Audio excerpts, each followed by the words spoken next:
வணக்கம். இன்னைக்கு பச்சை பயிறு முருங்கைக்கீரை பகோடா எப்படி செய்யறதுன்னு பார்க்கலாம். 100 கிராம் அளவுக்கு பச்சை பயிரை நான் 4 மணி நேரம் ஊற வச்சு வச்சிருக்கேன். ஒரு கைப்பிடி அளவுக்கு முருங்கைக்கீரையை க்ளீன் பண்ணி வாஷ் பண்ணி வச்சிருக்கேன்.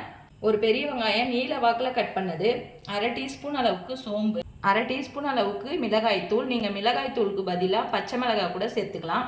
இப்போ இந்த பச்சை பயிரில் இருக்க தண்ணியெல்லாம் வடித்து எடுத்துட்டு மிக்சி ஜாரில் கொரகொரப்பாக அரைச்சி எடுத்துக்கிறேன்.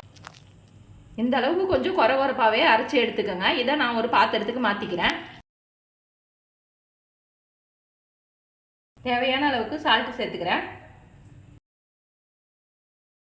ஒரு மீடியமான பூண்டு கூட தட்டி சேர்த்துக்கலாம்.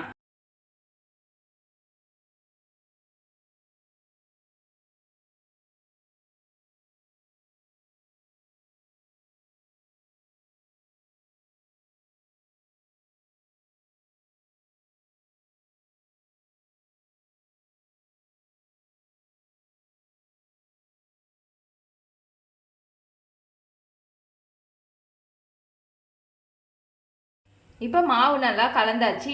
இது குட்டி குட்டி பகோடாவை கிள்ளி போட்டுக்கலாம்.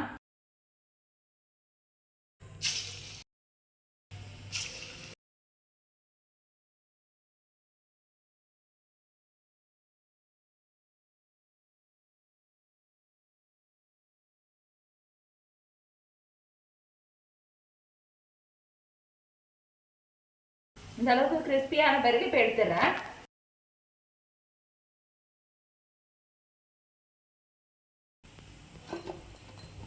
ஹெல்தியான இந்த முருங்கைக்கீரை பச்சை பயிறு பகோடாவை நீங்களும் வீட்டில் செஞ்சு பாருங்கள். செஞ்சு பார்த்துட்டு எப்படி இருந்துச்சுன்னு சொல்லுங்கள். லைக் பண்ணுங்கள், ஷேர் பண்ணுங்கள், கமெண்ட் பண்ணுங்கள், சப்ஸ்கிரைப் பண்ணுங்கள்.